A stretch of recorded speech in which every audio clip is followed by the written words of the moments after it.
한국에 들어왔습니다. 둘째 출산을 준비하기 위해서. 그래서 또 이스라엘에서 출산을 할까 생각했는데 거기 또 의료비가 비싸요. 이스라엘 또 외국인들한테는 보험 적용도 안 되고 또 이게 한국은 복지가 잘 돼 있지 않습니까? 또 요즘 저출산이어가지고 이렇게 아이 낳아도 지원금도 많이 나오고 해서 그래서 그러면 차라리 그냥 친정집 있는 한국에서 낳는 게 좋겠다 해서 미리 아내랑 인호는 1월에 들어오고 저는 이제 출산하면 잠깐 들어오겠다 해서 지금 이제 6월절 방학이 있어가지고요 이스라엘에는. 그래서 학기 중에 또 이렇게 좀 타이밍이 맞아서 잠시 들어와서 좀 이렇게 몸조리 할 동안 해봐주고 이렇게 하고 이제 들어가려고 하는데 사실 뭐 아무런 스케줄 일정을 일부러 안 잡았습니다. 이거는 그냥 안에 몸조리 할 수 있도록 이제 장모님이 또 이렇게 지금 다리를 다치신 상태라서 지금 인후가 막 팔팔 뛰니까 제가 좀 하루 종일 전담 마크를 하고 있습니다. 10대 어묵과 나오셨어. 장인 십자군에서 처럼 감독의 목사님이에요. 장인이. 그래서 참 벌써 이제 철구선교회에서 저를 이렇게 또 파송해 주시고 제가 또 와서 말씀을 전한 지가 벌써 이제 2년 전이었습니다. 예, 그래서 시간이 빨리 흘렀는데 그동안 참 늘 기도해 주시고 또 항상 이렇게 틈틈이 매번 이렇게 또 사랑을 주시고 또 저번에 전쟁통 속에서 참 막막했거든요. 왜냐하면 성지순례가 10월 7일 전쟁 발발하자마자 다 끊어졌어요. 그래서 가이드를 해서 이제 성지순례 가이드해서 생활해서 다 그렇게 거의 교민들이 그렇게 생활을 하는데 성지순례가 완전히 끊어지니까 이제 한인들도 뭐 하나둘씩 철수하기도 하고 그랬는데 그래도 우리는 뭐 또 하나님께서 예비하심이 있을 거니까 우리는 은혜로 사는 사람들이니까 이렇게 또 남아있자 그래서 남아있는데 정말 생각지도 못한 방법들로 하나님께서 정말 넉넉하게 채워주시는 것도 아니고 부족하지도 않고 딱 적당하게 주시더라고요. 이렇게.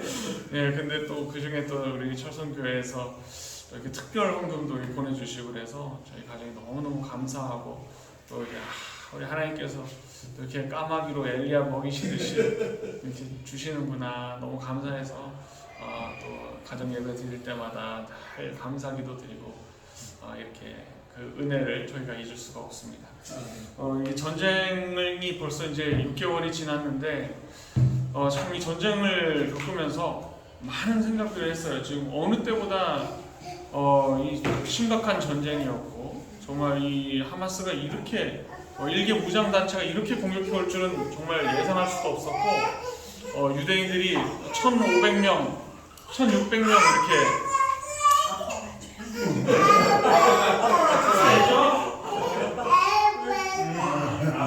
오늘 인후가 감사다. 그래서 뭐 민간인들이 뭐 한 1,500, 1,600명 이렇게 사살당하고 정말 처참하게 죽었거든요. 하마스 애들이 쳐들어오면서 로켓포를 수천 발을 쏘대면서 육해공으로 다 침투해 들어오는데 이스라엘이 방심한 거죠. 그때가 또 이스라엘의 장막절이었습니다. 수꽃, 장막절, 초막절을 지키고 있었고 10월 7일이 그 초막절의 마지막 날로서 심캇 토라라고 해서 하나님께로부터 시내산에서 말씀을 받은 날이에요. 그날 쳐들어온 거예요.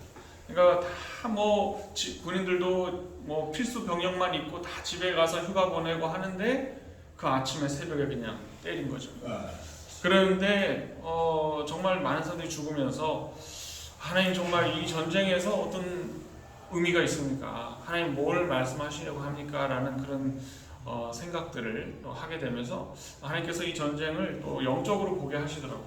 모든 전쟁은 하나님께 속하였고 또 하나님께서 이 세상이 돌아가는 어떤 일과도 무관하지 않으시기 때문에 이 전쟁에도 분명 하나님 뜻이 있을 텐데 그것을 우리가 영적으로 해석할 수 있어야 되잖아요. 그래서 그걸 놓고 또 많이 기도도 하고 여러 가지로 이제 고민도 하면서 생각을 해보는데 정말 이 하나님께서 이스라엘 백성을 부르실 때 출애굽기 말씀을 보면 너희는 제사장 나라다라고 하나님 부르셨어요. 거룩한 민족으로 내가 너희를 불렀다.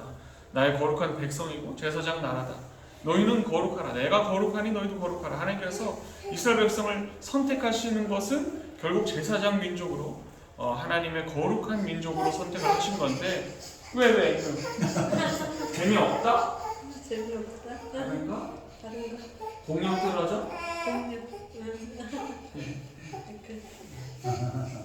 이거 통통이 볼까?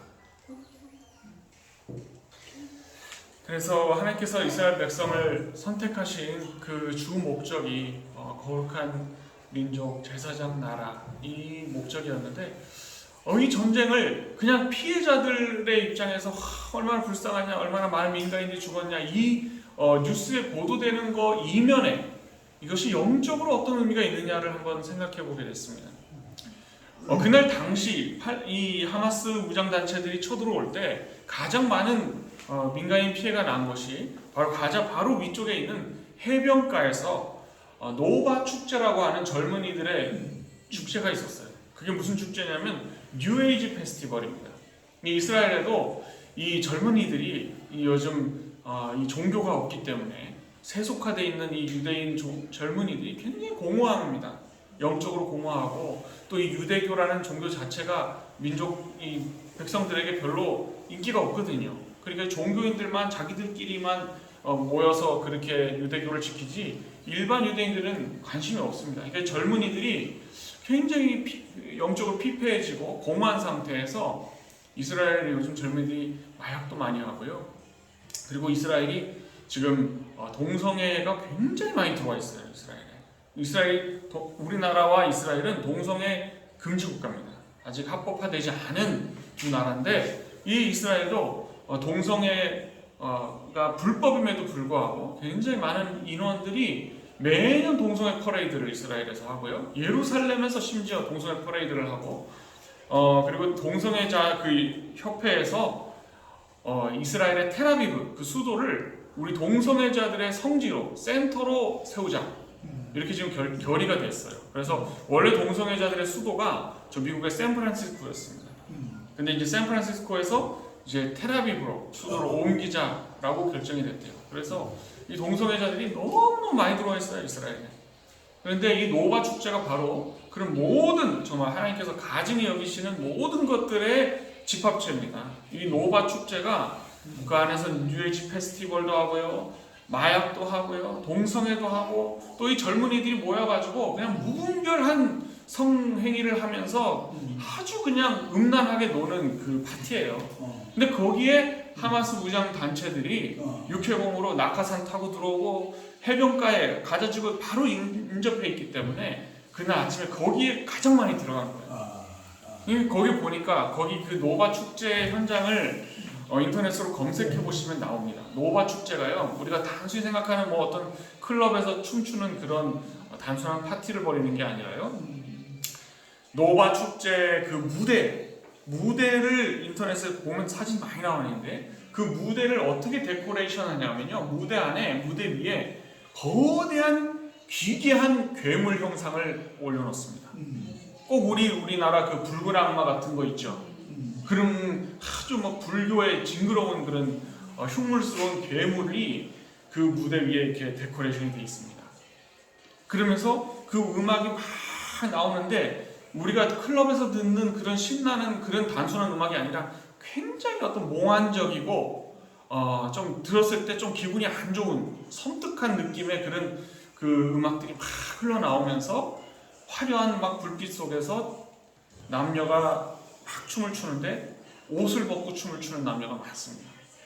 나체로도 춤을 추고요, 수영복 차림으로 춤을 추고요. 그냥 거의 이렇게 그 영상을 찾아보시면 어떤 신접하는 모습으로 춤을 춰요. 신접하는 사람들처럼. 재미가 없어? 다른 거 볼까? 여보 어때? 여보? 그래서 이 어떤 신접한 모습으로 막 춤을 추는데, 근데 어떤가? 또 다른가? 이거 아니야? 이거 오늘 제 강의야? 이거 아니면 내가 좋아하는가? 다른 거 볼까? 이거 볼까? 곰새머리?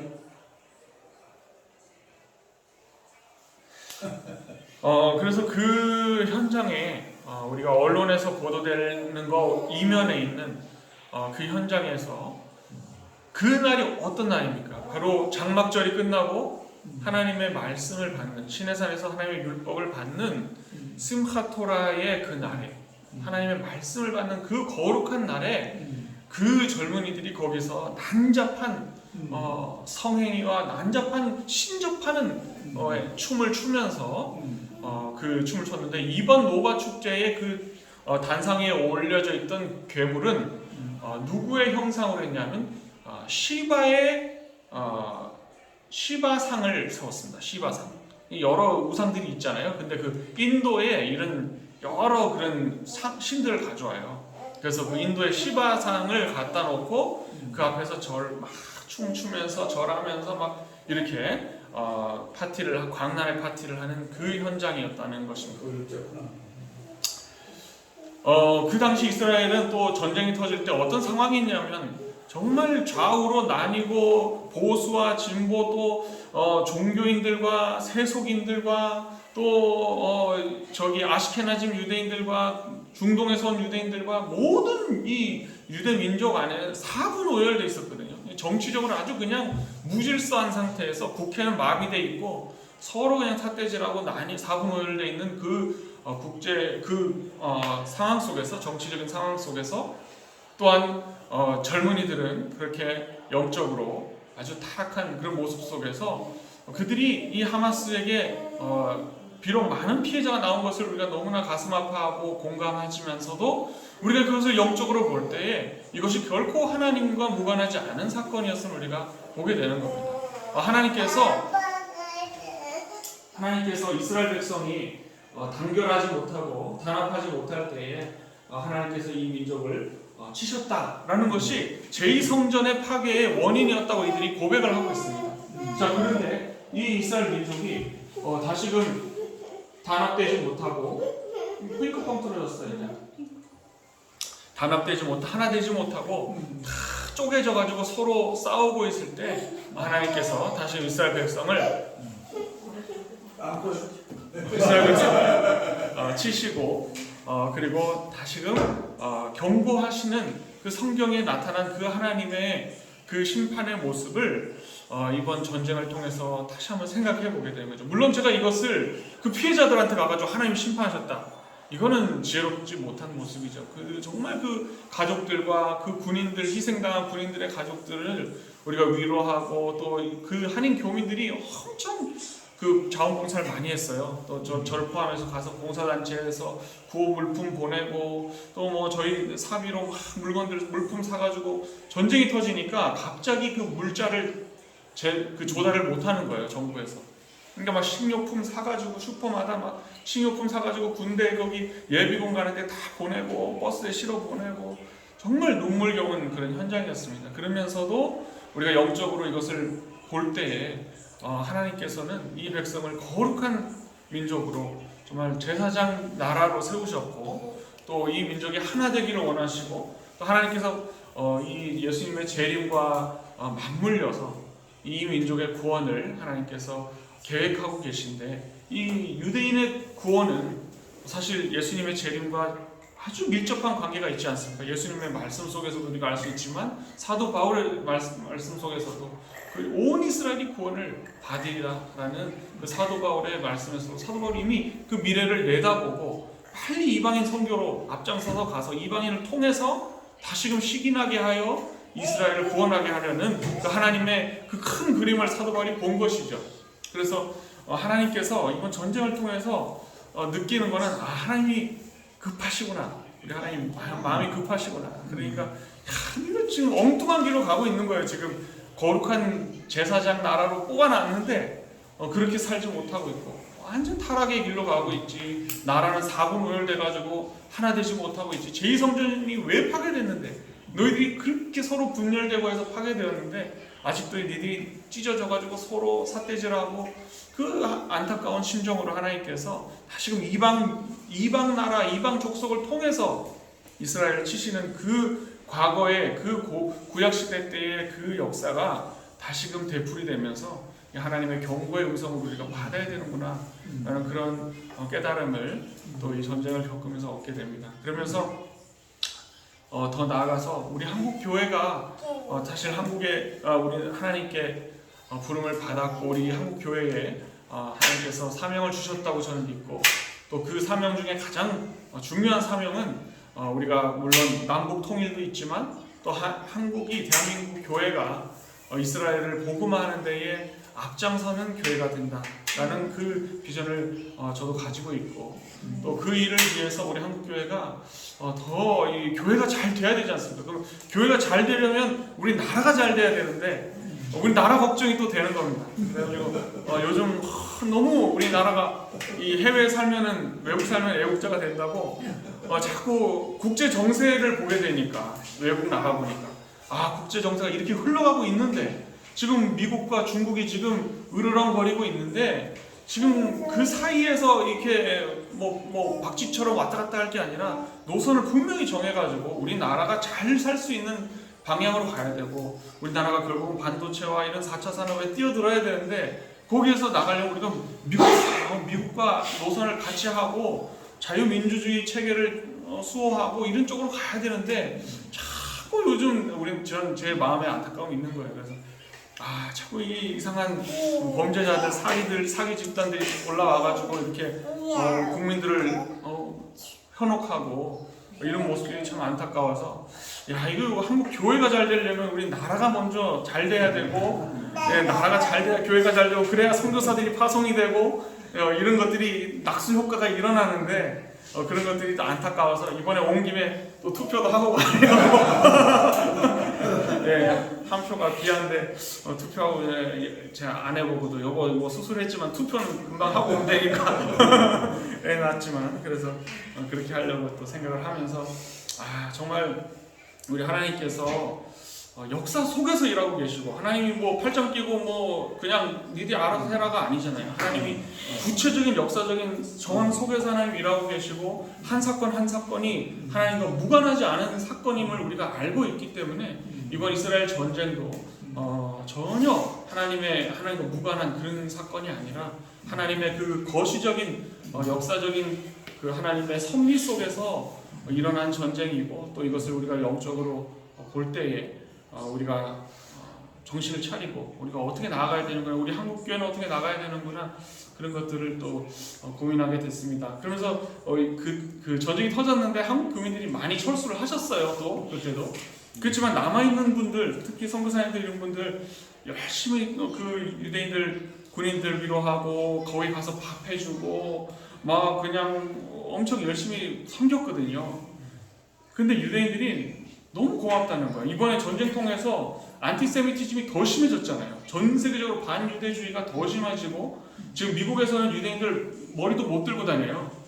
친이스라엘이었던 미국도 지금 스탠스가 바뀌었단 말이에요.